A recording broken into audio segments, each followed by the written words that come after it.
Actually ये part 2 है। Part 1 के लिए इस वीडियो के डिस्क्रिप्शन पे या मेरे चैनल पे क्लिक करो। Now let's start.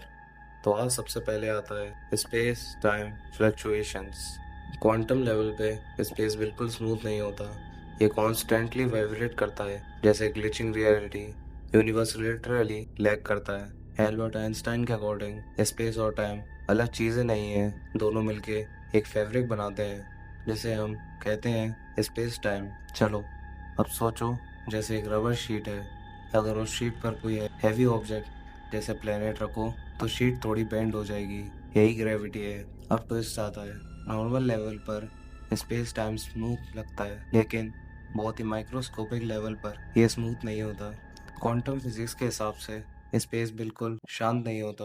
वो कॉन्स्टेंटली वाइब्रेट करता रहता है, फ्लक्चुएट करता रहता है। इसको ही कहते हैं space time fluctuations. Simple example से समझाऊं तो सोचो, तुम दूर से समुंदर देख रहे हो। दूर से तो वो स्मूथ लगता है, लेकिन पास जाके देखो तो वेव्स, बबल्स, मूवमेंट सब दिखेगा। स्पेस भी वैसा ही है, दूर से स्मूथ, लेकिन अगर क्वांटम लेवल पे जूम करो तो प्योर केओस। पर ये क्यों होता है? क्वांटम मैकेनिक्स के हिसाब से वैक्यूम भी एम्प्टी नहीं होता।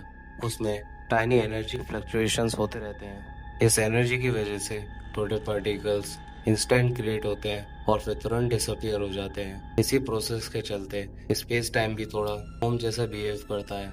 साइंटिस्ट इसको कभी कभी क्वांटम फोम भी बोलते हैं। लेकिन आखिर ये कितना छोटा होता है? ये सब होता है ब्लैंक लेंथ के अराउंड, यानी कि कुछ 10⁻⁻35 मीटर्स। Insanely small. इस लेवल पर डिस्टेंस का नॉर्मल मीनिंग खत्म हो जाता है। टाइम का भी कुछ क्लियर मीनिंग नहीं बचता। फिजिक्स के रूल अनस्टेबल हो जाते हैं। रियलिटी लिटरली ग्लिच मोड पे चली जाती है। ये फ्लक्चुएशंस डायरेक्टली देख नहीं सकते। अभी तक ये मोस्टली थियोरेटिकल फिजिक्स का पार्ट है, लेकिन इनडायरेक्टली इफेक्ट्स ऑब्जर्व किए गए हैं, जैसे quantum field behaviour etcetera etcetera. Space खाली नहीं होता, वो माइक्रोस्कोपिक लेवल पर कॉन्स्टेंटली हिल रहा होता है, जैसे यूनिवर्स खुद सांस ले रहा है। स्ट्रिंग्स। अब आता है स्ट्रिंग्स। अभी तक साइंस के हिसाब से यूनिवर्स के बेसिक बिल्डिंग ब्लॉक्स होते हैं इलेक्ट्रॉन्स, क्वार्क्स, न्यूट्रिनोस। इन्हें हम पॉइंट पार्टिकल्स मानते हैं, मतलब कि इनका कोई साइज मेजर नहीं हुआ। लेकिन स्ट्रिंग थ्योरी कहती है कि ये पार्टिकल्स एक्चुअली पॉइंट नहीं, बल्कि बहुत ही छोटी वाइब्रेटिंग स्ट्रिंग्स हैं। पर स्ट्रिंग्स होती क्या हैं? इमेजिन एक गिटार की स्ट्रिंग है। जब तुम स्ट्रिंग को प्लग करते हो तो उसमें से डिफरेंट वाइब्रेशन या डिफरेंट साउंड आती है। स्ट्रिंग थ्योरी के हिसाब से अलग वाइब्रेशन पैटर्न मतलब अलग पार्टिकल मीन्स कि एक वाइब्रेशन तो इलेक्ट्रॉन, दूसरा वाइब्रेशन तो क्वार्क, और कोई वाइब्रेशन तो प्रोटॉन। मतलब कि पार्टिकल वाइब्रेशन से डिसाइड होता है। लेकिन आखिर कितनी छोटी होती है स्ट्रिंग्स? ये इतनी छोटी होती है कि कोई इंसान इसे इमेजिन भी नहीं कर सकता। इसका साइज भी अराउंड प्लैंक लेंथ से थोड़ा छोटा। कंपैरिजन करें तो अगर एटम को सोलर सिस्टम जितना बड़ा कर दो तो भी स्ट्रिंग्स डिटेक्ट नहीं होंगी।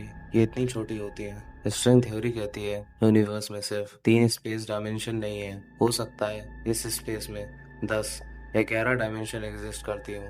बाकी एक्स्ट्रा डायमेंशंस कर्ल्ड अप है, इतनी छोटी कि हम देख नहीं सकते।